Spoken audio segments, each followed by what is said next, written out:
भगवान ब्रह्मदेव के समक्ष जब कलयुग अपने पैशाचिक स्वरूप में प्रकट हुआ था, ब्रह्मदेव ने उससे प्रश्न किया है, लिंगम जिह्वान दृढ़म धृत्वा किन नृत्यसि कले मुहुः गच्छ स्वकार्य परमो भव भावेन भंडवत। ब्रह्मा जी ने पूछा कि भाई अपने हाथ में लिंग को पकड़कर, जीभ को पकड़कर तुम इस प्रकार से क्यों नृत्य कर रहे हो?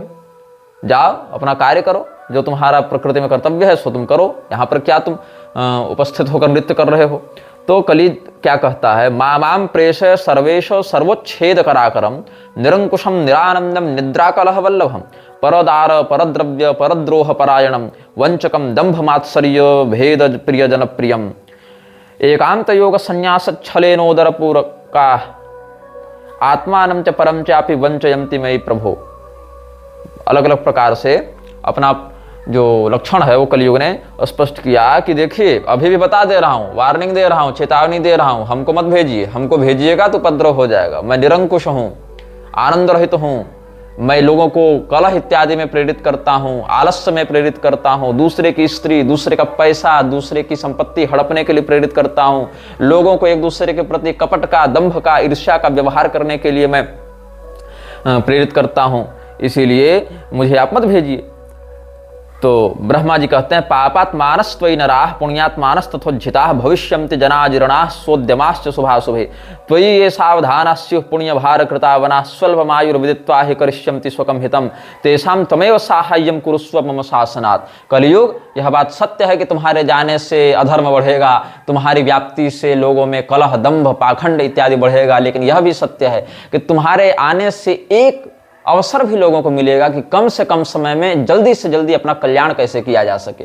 बस इसीलिए शॉर्टकट के रूप में तुमको प्रयोग किया जाएगा कि कलयुग में अपेक्षाकृत लघु सत्कर्म भी बड़े सुकृत को जन्म देता है। यहाँ पर भगवत नाम स्मरण से या भगवत उपासना के अल्प प्रयास से भी व्यक्ति शीघ्र मुक्त हो सकता है। ये सब जो हैं अल्प प्रयास से ही कलयुग में विशिष्ट फल की प्राप्ति, सुकृत की प्राप्ति हो सकती है। इसलिए तुमको जाना चाहिए। तुम्हारे युग में जन्म लेकर भी जो व्यक्ति सावधान रहेंगे, पुण्य के पक्षधर होंगे, पुण्य के धर्ता होंगे, वो भी स्वल्पमायुर्विदित्वा हि करिष्यन्ति स्वकं हितम।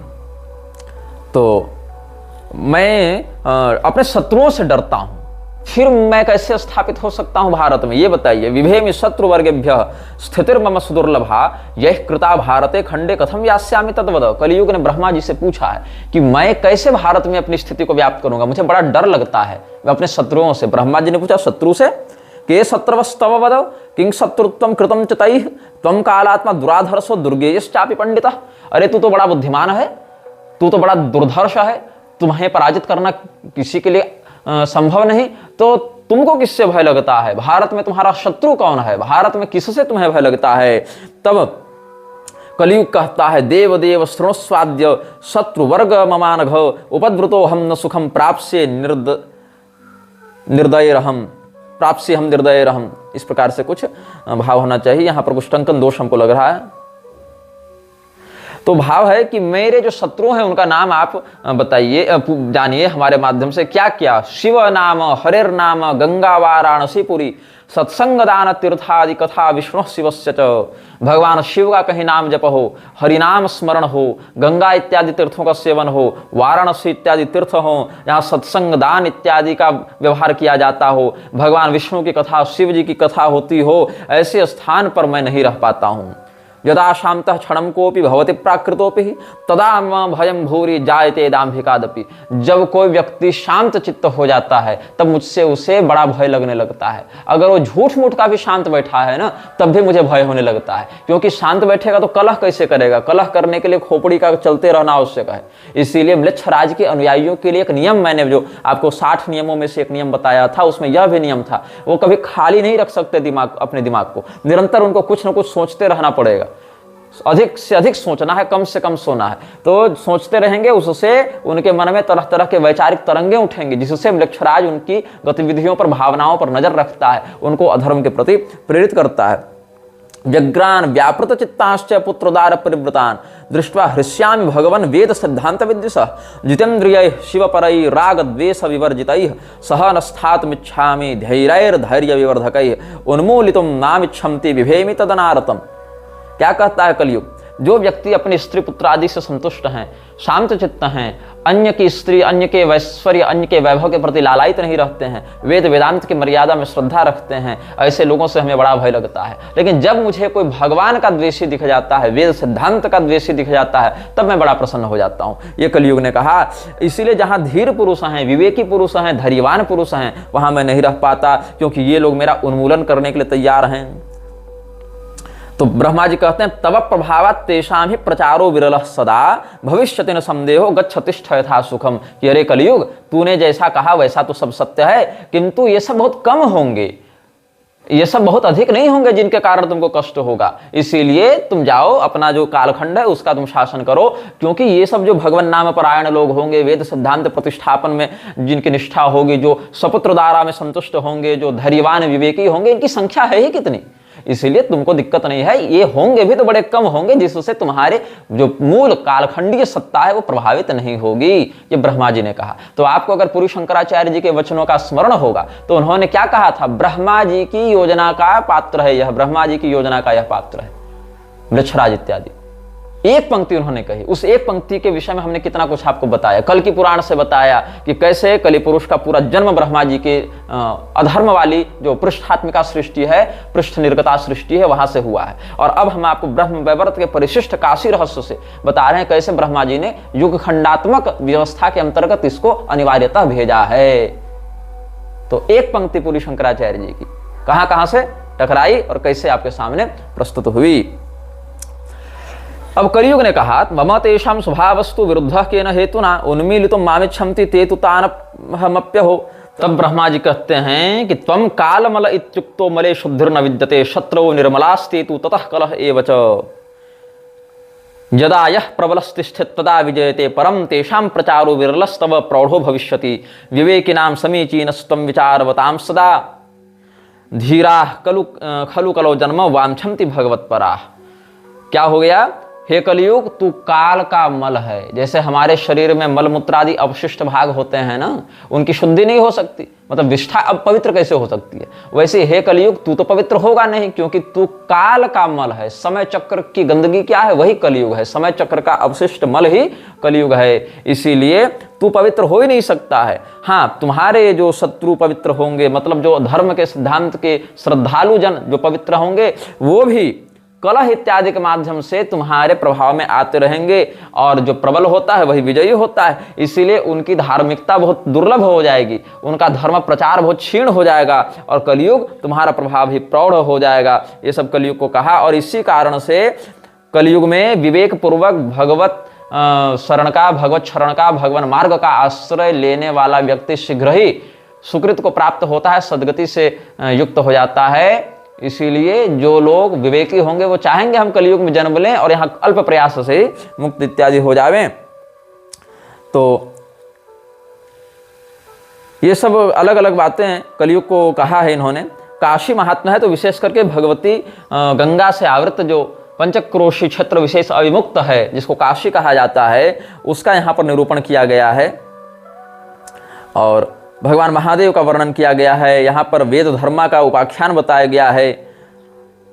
वेद धर्मा के माध्यम से दीपक शर्मा और वेद धर्मा का यहाँ पर उदाहरण देकर बताया गया है कि कैसे कैसे यहाँ पर अलग अलग गुरुजनों की कृपा से, शास्त्रीय सिद्धांत की कृपा से भगवान महादेव ही काशी में धर्म की स्थिति का संरक्षण करते हैं।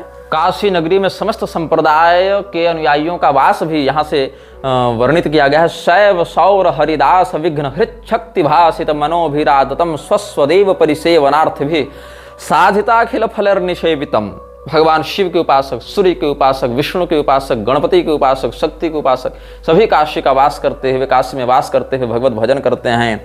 ये काश्यान निवसन्ति शंकर परा विष्णोः समाराधकास्तेषां पापचयोपि याति विलयम् मुक्तिम लभन्ते पिच। ये काश्याम भवनाशिनीं भगवतीं श्रीमद्भवानीं जना सेवन्ते सततं सुपूजन पराः कामादिभिस्ते स्थिराः सर्वेषां विघ्नहर्तॄणामपि सर्वेश्वरेश्वरी अतो भवान्यधीनं हि क्षेत्रं पूज्यात् ततः परा। ये काश्याम प्रभजन्ते ढुंढि गणपम सर्वाघ विघ्नापहम तेषां ढुंढि समस्त शास्त्र विहितान् भोगान् प्रयच्छत्यसौ ये नानाविध मोदकैः सुमधुरैर्विप्रान् सुपूज्यादरात् स्तुत्वा मोदकदास्त एव सुखिनः काश्याम अवश्यम जनाः। इस प्रकार से काश्याम ये सूर्य भक्ता समदम सहिता शंकराराधकास्ते विष्णुं ब्रह्माणम अग्निम विविध सुरगणास्तेर्चयन्तीति नूनम आत्मा यम स्थावराणां श्रुति शतपठितो जंगमानां तथात्मा शीघ्रं काश्याम अवश्यम फलते वृषफलम धर्म कामादि शुद्धम। इस प्रकार से काशी का महात्म्य यहाँ पर बताया गया। काशी रहस्य के अंतर्गत हम आपको बता रहे हैं। और कलयुग के प्रभाव से कैसे व्यक्ति विकृत होता है उसका भी वर्णन करते हैं। कलयुग के प्रभाव से क्या क्या विकृति देखने को मिलेगी उसका कहते हैं। वित्तम गुणाचार कुलादि हेतुर्न्याय व्यवस्था सुबलम प्रयुंजते दाम्पत्यमेवात्र रुचिम करोति पूज्याश्च पाखंडिन एव सर्वे। ध्यान देंगे श्लोकों को और मिलाएंगे लक्षणों से।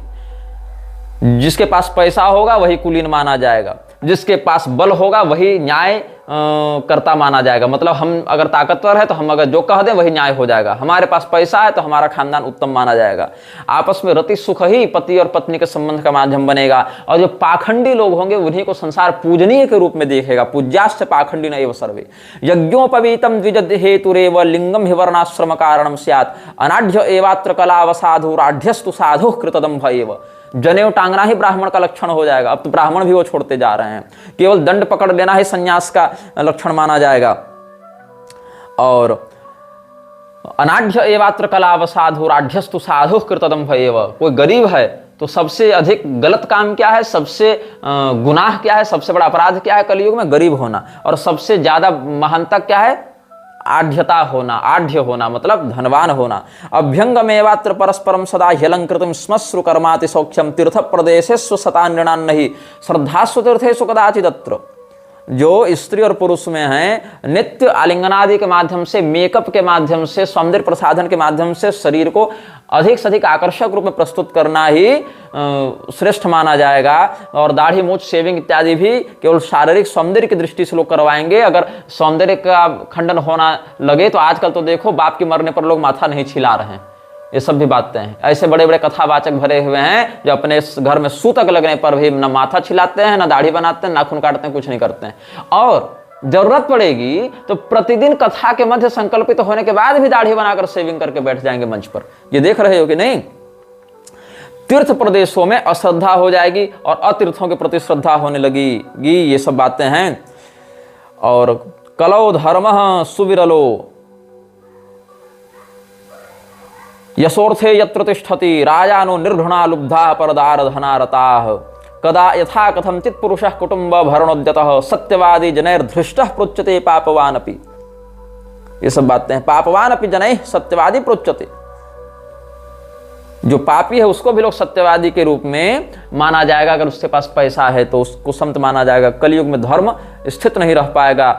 जहां पर यश की प्राप्ति हो, जहां पर पैसे की प्राप्ति हो, वहीं पर लोग धर्म भी करना चाहेंगे। न ब्राह्मणा वेद वेदार्थ निष्ठा प्रतिग्रहार्थ श्रुति धर्म युक्ता प्रतिग्रहार्थम श्रुति धर्म युक्ता। केवल दान लेने के लिए लालायित होकर लोग वेद इत्यादि का अध्ययन करेंगे। वेद वेदार्थ के ऊपर निष्ठा रखकर ब्राह्मण वेद पाठ नहीं करेंगे। विक्रीय कन्याश्च सुतान परस्परम कुलाद्युपेक्षैव विवाह कारण।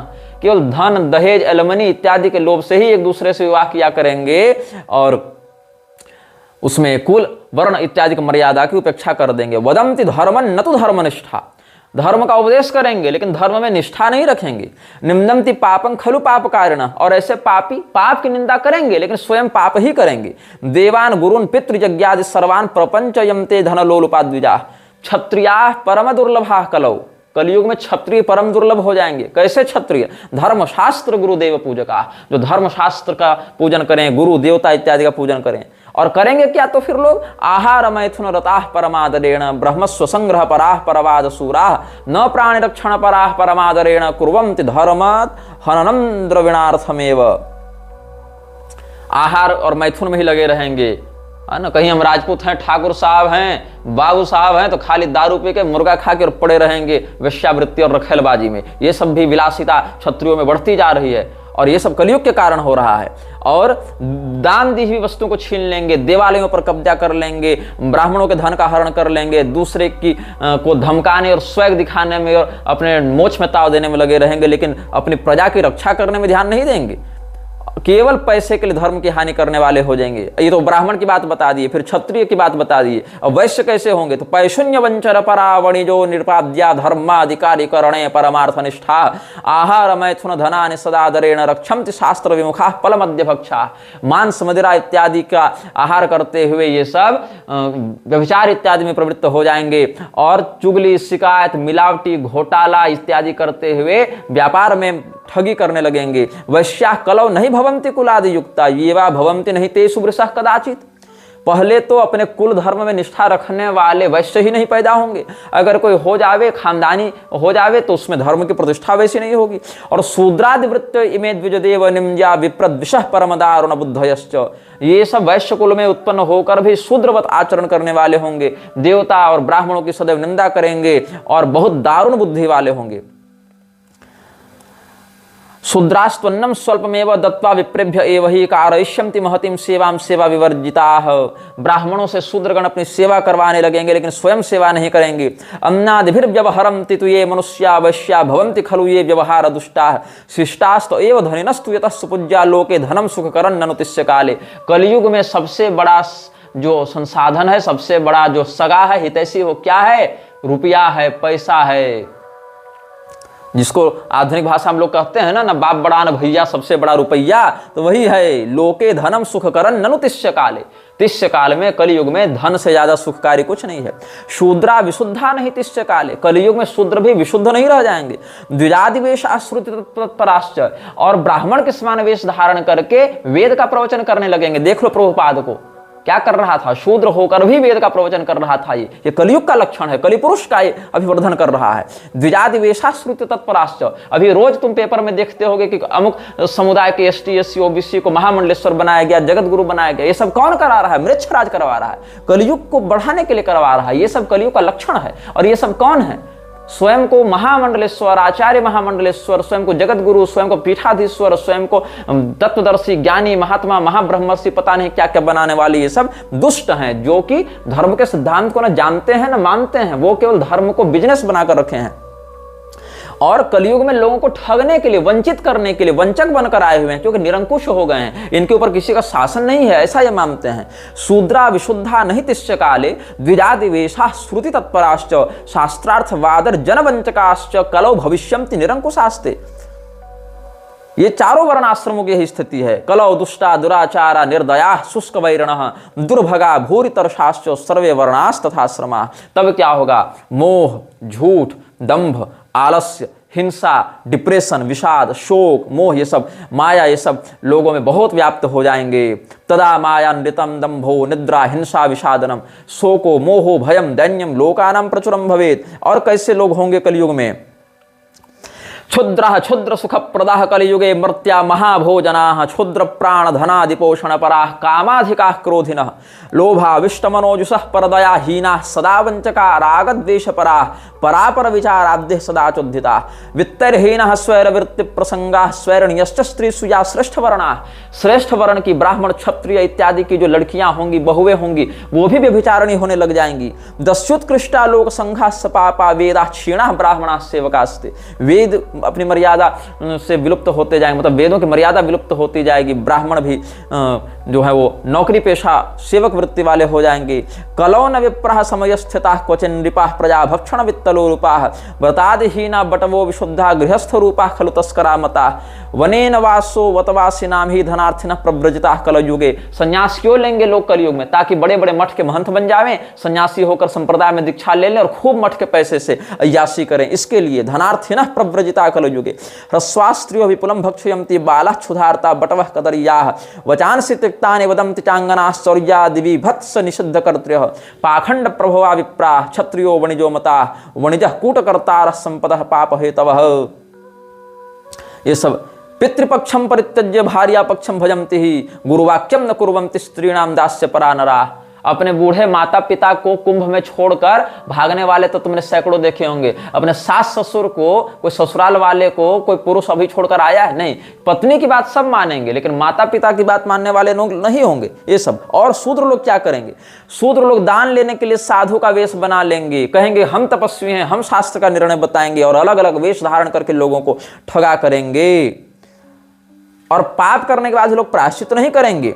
और धर्म को जो नहीं जानते हैं, धर्म के विषय में जिनको कुछ नहीं पता है, ऐसे मूर्ख, ऐसे पाखंडी, ऐसे दंडनीय लोग भी व्यासपीठ पर बैठकर धर्म का व्याख्यान करेंगे। ये कलयुग का लक्षण देख लो। शास्त्र क्या कहते हैं? शूद्राः प्रतिग्रह परा निर्णयज्ञास् तपस्विनः नाना वेशैर्वञ्चयन्तो लोकान् वाक्पाटवैश्शनैः प्रायश्चित्तं करिष्यन्ति पापं कृत्वापि नो जनाः धर्मं वक्षन्त्य धर्मज्ञा अधिरुह्योत्तमासनम्।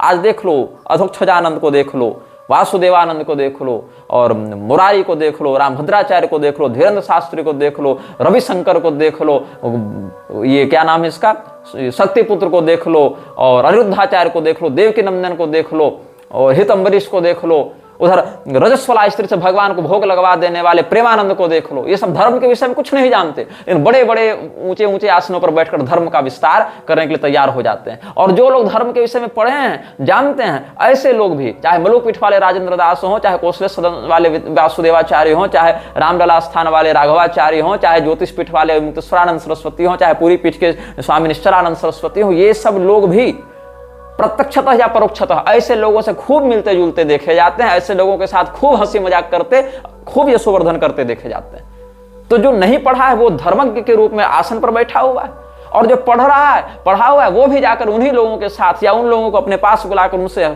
खूब बढ़िया राग भोग कर रहा है, हंसी मजाक कर रहा है। क्यों हो रहा है? क्योंकि कलयुग मन में विकृति को उत्पन्न कर रहा है, इसीलिए ऐसा हो रहा है। समानार्थम यत्न परा महत सुद्विजु साधुसु प्रजा कलो पापशीला अतो दुख समन्विता। ये सब बातें बहुत हैं। और पितरम मातरम चैव न सेवन्ते कदाचन पुत्रदारापराधीना मैथुनादि प्रिया सदा उपकारे महति च स्वल्पोपकृति वर्जिता निर्लज्जा विष्णु शिवयोर्द्रोहिणः काश्य सम्मता। ये सब बहुत कुछ कलयुग के लक्षण में बताए गए हैं। और कलयुग के लक्षण को तो आप सब देख भी रहे हैं, अनुभव भी कर रहे हैं। हम सब उससे अलग अलग समयानुसार आक्रांत होते रहे हैं, क्या कहें। लेकिन बात है कि हम कलयुग के प्रभाव से बचे रहने के लिए क्या करें? सद्धर्मवान बने रहें, सत संप्रदायाश्रित बने रहें, और जो पाखंडी हैं उनका विरोध करने का प्रबल साहस रखें। आकाश में ही सबको उड़ना है, मच्छर से लेकर गरुड़ को, लेकिन जिसकी जितनी उड़ान है उतना तो उड़ेगा, उस उड़ान का प्रयोग तो करेगा। तो हम आपको प्रभुपाद के विषय में बता रहे थे। प्रभुपाद ने क्या कहा है, अलग अलग प्रकरण में हम आपको बता चुके हैं।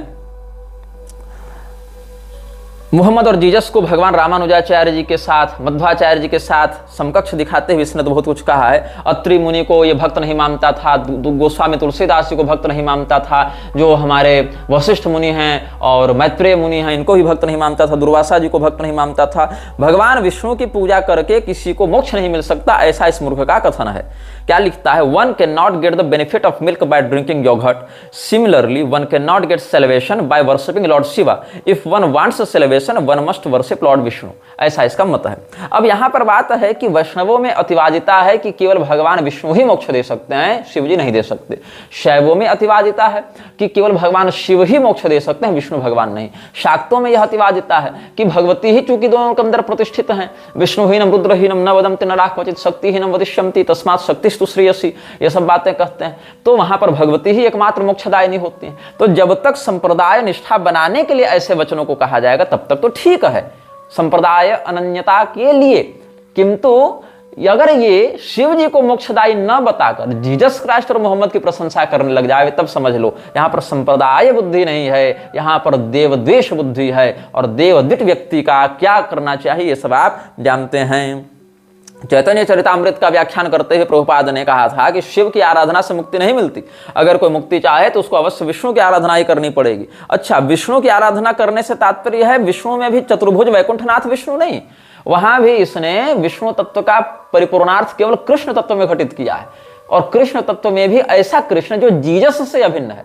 वह वो कृष्ण नहीं जो विष्णु से अभिन्न है, वो कृष्ण नहीं जो राम से अभिन्न है, वो कृष्ण नहीं जो महाभारत में अनेकों बार भगवान महादेव की प्रार्थना और स्तुति कर रहे हैं, अर्जुन को भगवान महादेव का रहस्य बता रहे हैं, वो कृष्ण नहीं। कौन से कृष्ण? तो जो कृष्ण को इसने जीसस से अभिन्न मान रखा है वो।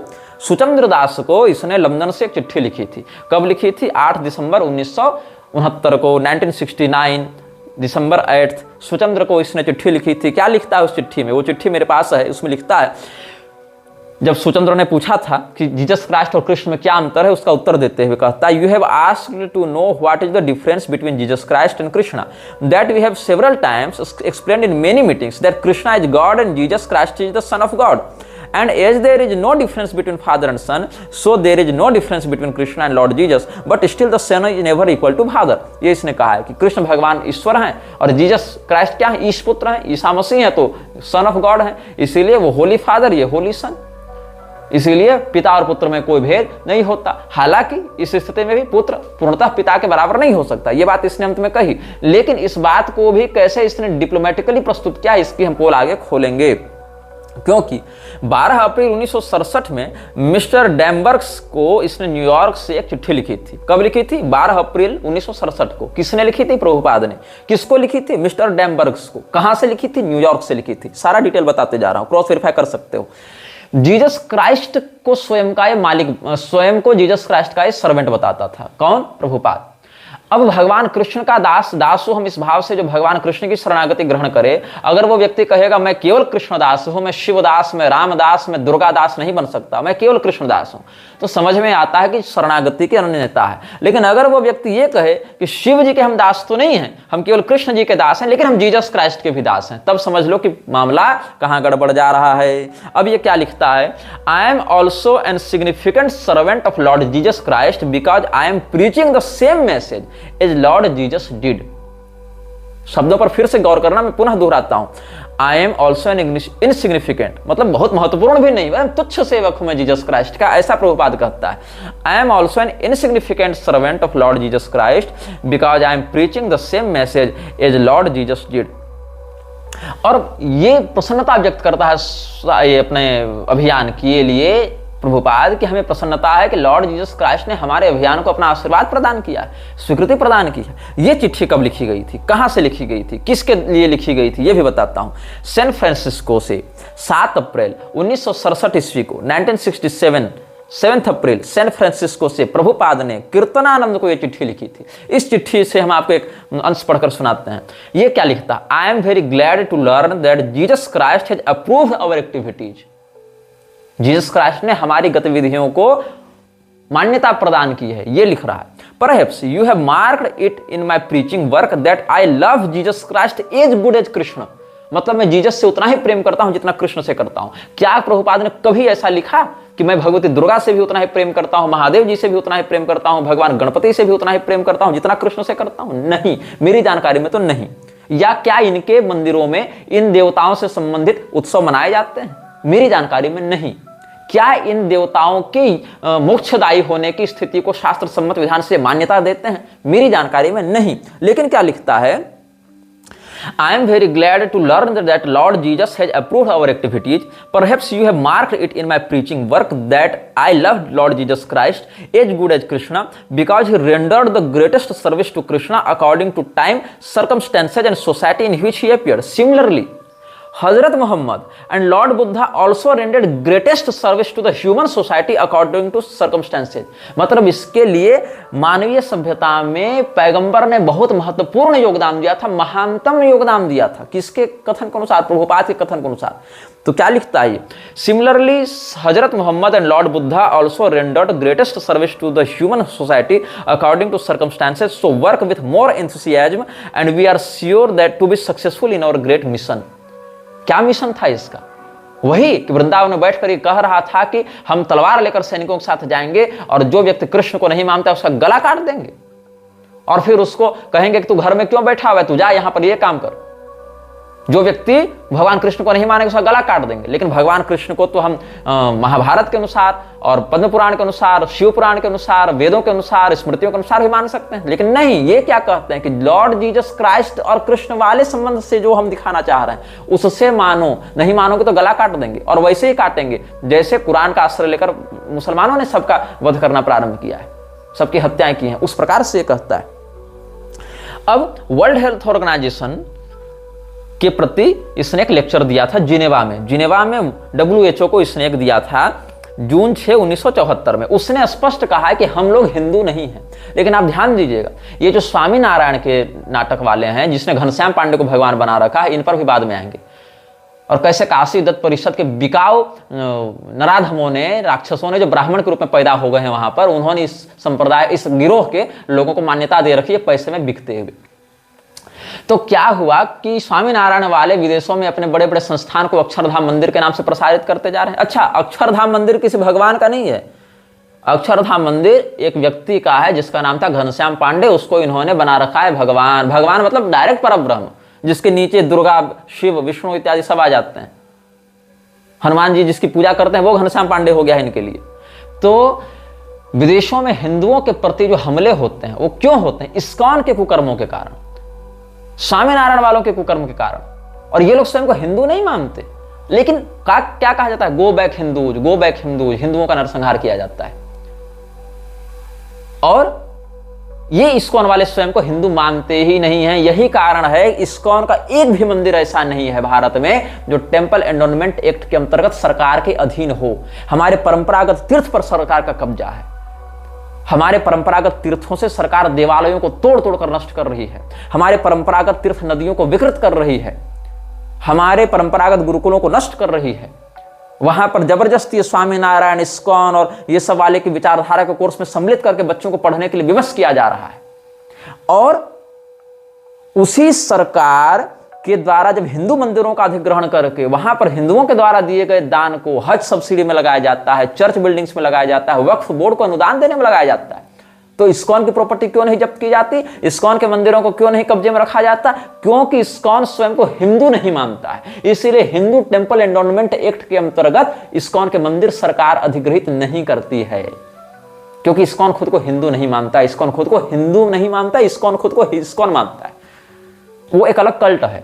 और तुम लोग को लगता है कि इस्कॉन विदेश में हिंदू धर्म का प्रचार कर रहा है। सुन लो, जिनेवा में वर्ल्ड हेल्थ ऑर्गेनाइजेशन के सामने 6 जून 1974 को प्रभुपाद ने क्या कहा था? The so called Hindu Dharma is a gift of the Mohammedans. We don't find the word Hindu in any Vedic scripture. This Hindu word has came from Mohammedans countries. और देख लो, Hong Kong में 20 अप्रैल 1972 को इसने जो लेक्चर दिया था, इस घटना से 2 साल पहले, वहां भी कहता था Hindu is a foreign name given by the Mohammedans. और सुनो, 14 मई 1969 को जो लेक्चर इसने कोलंबस में दिया था, वहां पर क्या कहता है? द वैदिक conception is varnashrama dharma. The Hindu term is not found in any Vedic literature. It is a name given by the Mohammedans so far I know. और आगे क्या कहता है? यही सब बातें हैं। और ये जो इस्कॉन की मानसिकता है कि हिंदू हम नहीं हैं, हिंदू हम नहीं हैं, उसके विरुद्ध जो है हम आपको बताएं, गर्व से कहो हम हिंदू हैं।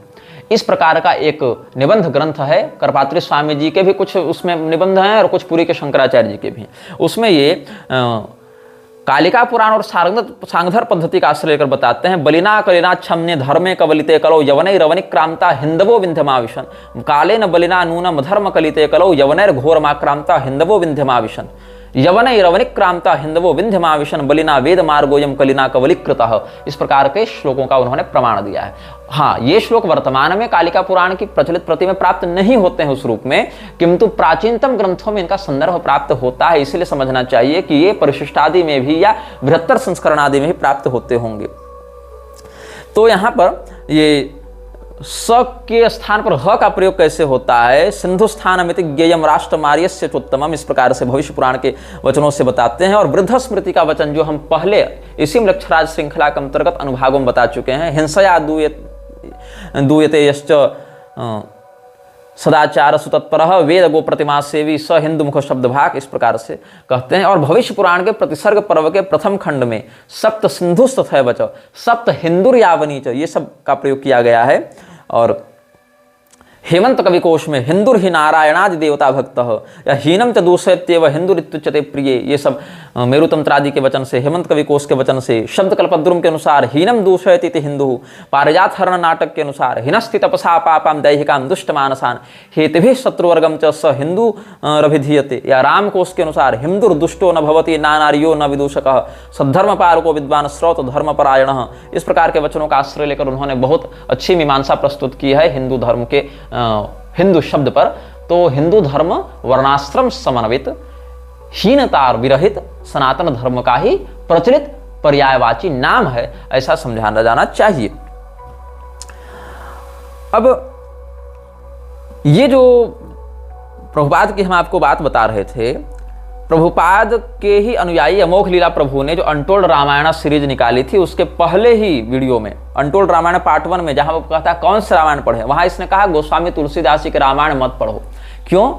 आप उसको देखेंगे 3.5 मिनट के बाद से, वहां कहता है कि गोस्वामी जी ने और श्रीधराचार्य जी ने ब्राह्मणों को संतुष्ट करने के लिए वर्णाश्रम धर्म और अद्वैत का प्रतिपादन किया, जो कि उनको नहीं करना चाहिए था इसके अनुसार, और इसीलिए वो प्योर वैष्णव नहीं है, वो प्योर विष्णु भक्त नहीं है, और वो मायावादी टच में आ गए थे। और गोस्वामी जी भृगुवंशी थे, भृगु जी ने लात मारी थी विष्णु भगवान के सीने पर, इसीलिए हम गोस्वामी जी के रामचरितमानस नहीं पढ़ेंगे। रामचरितमानस जिसके कारण घर घर में भगवान श्री रामचंद्र जी की कथा व्याप्त हो गई, घर घर में लोग उसका हर जाति वर्ग में पाठ करने लगे, उसका ये विरोध कर रहा है। कौन?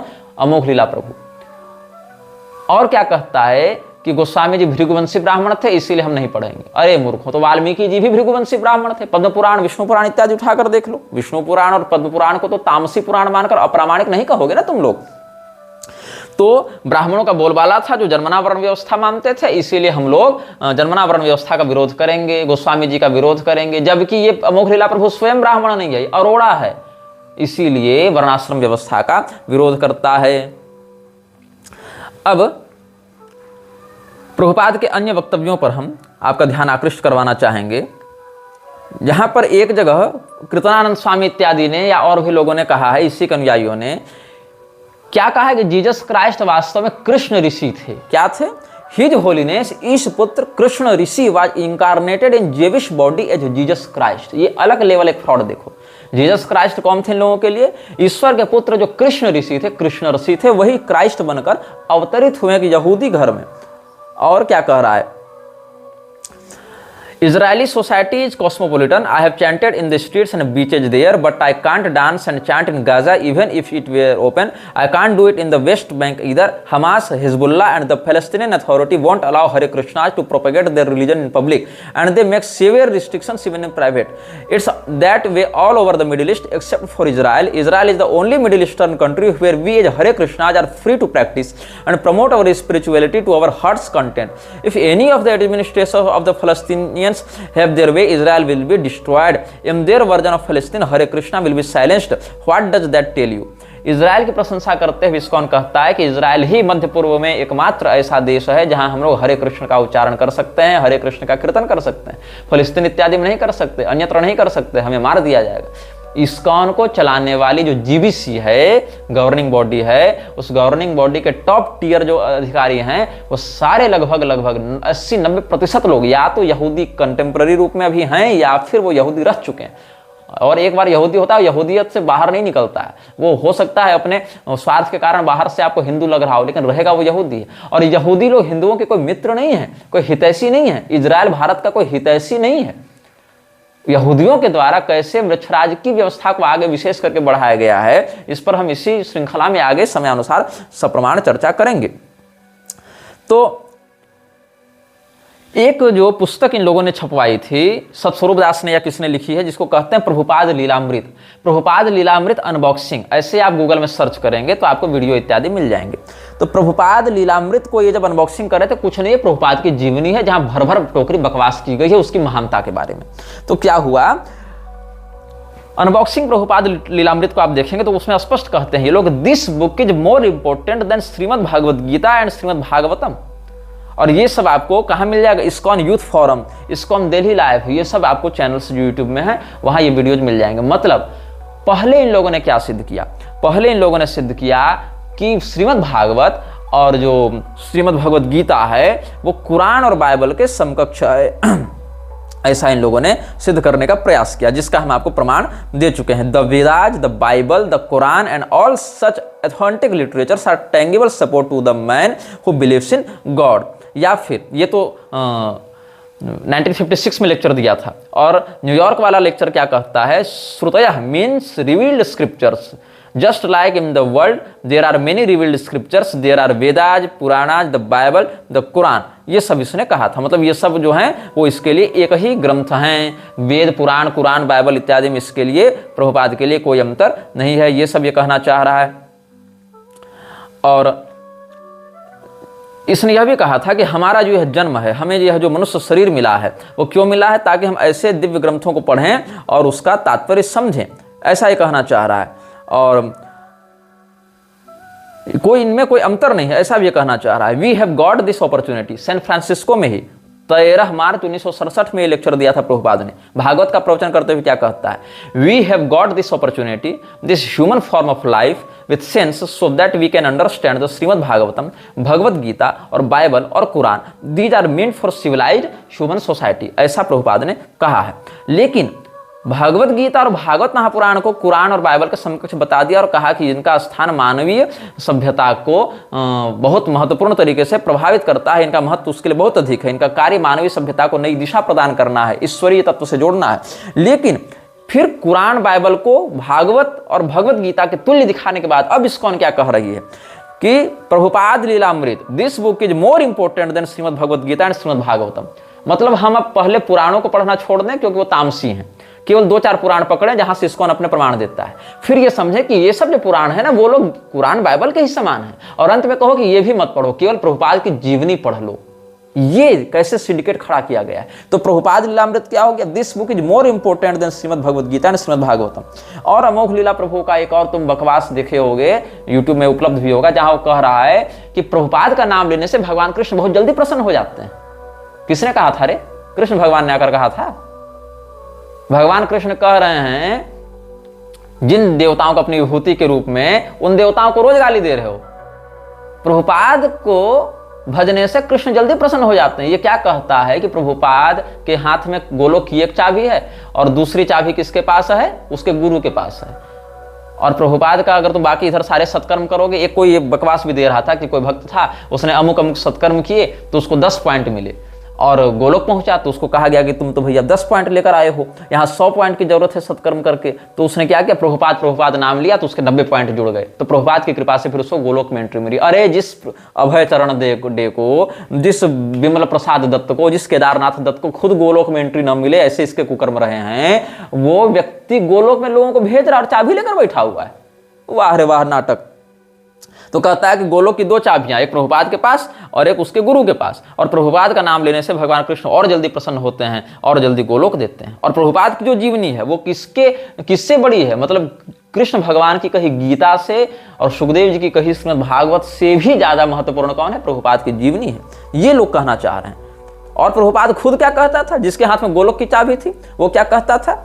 जो 19 नवंबर 1965 की बात है, Lord Jesus preached the message of God and I have taken up the same mission and it would be good luck for me if I can follow the footprints of Lord Jesus who preached the message of God in spite of all persecution. Lord Jesus is a living example how one have to suffer in this material world simply for the matter of preaching the message of God. तो ये क्या कर रहा है, हमारा वह सौभाग्य होगा अगर हम लॉर्ड जीसस क्राइस्ट के चरण चिन्हों का अनुसरण कर सकें। कौन कह रहा है? प्रभुपाद। वही प्रभुपाद जिसकी जीवनी गीता से भी अधिक महान हो गई, और वही प्रभुपाद जिसके हाथ में गोलोक की चाबी ये लोग बताते रहते हैं। तो ये सब तो फ्रॉड है इसका। अब देखो, इसके अनुसार जो क्राइस्ट शब्द है वो ग्रीक शब्द क्रिस्टोस से निकला है, और क्रिस्टोस शब्द कृष्ण का अपभ्रंश है। कैसे? इसको कुछ होश नहीं है, बस इसने कह दिया, इसके अनुयायियों ने मान लिया। तो एक फोरम में पढ़ रहा था, इस्कॉन के अनुयायी कैसे इन बातों को आंख कान मूंद कर विश्वास कर लेते हैं। तो ये देखो, इस्कॉन के टेम्पल्स में तुमको प्रभुपाद की मूर्ति मिलेगी, लेकिन गणेश जी की मूर्ति नहीं मिलेगी, शिव जी की मूर्ति नहीं मिलेगी, क्योंकि ये लोग अपूज्य हैं इनके लिए। एक प्रभुपाद की बड़ी सुंदर पूजा होती रहनी चाहिए, प्रभुपाद के चेलों की पूजा होती रहनी चाहिए। प्रभुपाद तो देवता के समान राग भोग रोज उसका लगेगा, लेकिन गणेश जी की और दुर्गा जी की और विष्णु भगवान की या ये जो शिव जी हैं या सूर्यदेव हैं उनकी पूजा नहीं कर सकते हैं ये लोग, प्रभुपाद की पूजा करेंगे। तो एक यूजर ने लिखा था, इस्कॉन से पूछा था कि sorry, but where is your Vedic scriptural statement that Christ become Christos and then Christ. क्योंकि इसने कहा था ना हिंदू शब्द हमें वेदों में नहीं मिला है, इसीलिए हम खुद को हिंदू नहीं मानते। ठीक है भैया, नहीं मानते, लेकिन वेदों में यह भी तो नहीं मिला है कि क्राइस्ट शब्द कृष्ण से निकला है। इसका क्या वैदिक प्रमाण है तुम्हारे पास? तो पूछता है एक यूजर, ये कन्वर्सेशन था 26 जुलाई 2018 का। Sorry, but where is your Vedic scriptural statement that Christ become Christos and then Christ? As you state, spiritual master speaks nothing more than what he heard, and where is the historical proof also? तो मधुद्विष दास ने क्या इसको उत्तर दिया है, जो कि ISKCON का एक प्रवक्ता है। मधुद्विष दास ने कहा है कि प्रूफ क्या है? प्रभुपाद ने कहा है, यही प्रूफ है। The proof is Srila Prabhupada said this. Srila Prabhupada is a pure devotee of Krishna, non different from Krishna, so that is the Vedic scriptural statement you are looking for. देख रहे हो थे मधुद्विष दास ने ये उत्तर दिया था। कब दिया था? 4 अगस्त 2018 को रात को 8:17 में। ये मैंने आपको सारा रिकॉर्ड बताया, क्रॉस वेरीफाई भी आप कर सकते हैं कि कृष्ण शब्द ही क्रिस्टोस बना, वही क्राइस्ट बना, इसलिए जीसस और कृष्ण एक हैं। ये वेद में कहां लिखा है? बोले वेद में क्या, हमारे श्रील प्रभुपाद ने कहा, यही वैदिक प्रमाण है। अच्छा, क्यों? क्योंकि श्रील प्रभुपाद जो है कृष्ण भगवान के प्योर डेवोटी हैं, और प्योर डेवोटी भगवान से अभिन्न हो जाता है। मे मतम ज्ञानित्वात्म में मतम, तो ज्ञानी सर्वोच्च भक्त और प्रभुपाद से बड़ा ज्ञानी बड़ा भक्त कौन? इसलिए वो कृष्ण भगवान से अभिन्न हो गया। इसीलिए हमारे प्रभुपाद ने जो कहा वही वेद प्रमाण है। ये देख रहे हो इन लोगों की थेथरे, यही वेद प्रमाण हो गया इनके लिए। मतलब अगर हम कहीं धर्मशास्त्र से कोई बात दिखावें तो कहेंगे नहीं नहीं ये तो प्रक्षिप्त है, ये तो तामसी, हम इसको नहीं मानते, ये सब मायावादी है। अच्छा, अगर इनसे पूछो तुम ही बता दो तुम जो कह रहे हो उसका क्या प्रमाण है, तो नहीं नहीं हमारे प्रभुपाद ने कह दिया ना वही प्रमाण है, क्योंकि वो तो परम भक्त हैं भगवान के। तो प्रभुपाद के अनुसार Goswami Tulsidas was not pure Vaishnava. Prabhupada के अनुसार, referring mister Prabhupada, Srila Prabhupada, Durvasa Muni was non devotee, Atri मुनि वाज नॉन डिवोटी, वशिष्ठ मुनि was non devotee, Maitreya Muni was non devotee, Swami Karpatri ji, Swami Akhandanand ji are rascals, Goswami Tulsidas is a non devotee, but Prabhupada is a pure devotee, and what Prabhupada says should be considered as a bona fide Vedic example and Vedic reference. ये इन लोगों ने प्रपंच बना रखा है, ये इन लोगों ने मानसिकता विकृत कर रखी है लोगों के मन में। वीडियो जल्द ही हटा दिया जा सकता है, कृपया थर्ड पार्टी एप्स का उपयोग करके डाउनलोड करें। आप इस वीडियो को अपने चैनल पर फिर से अपलोड भी कर सकते हैं।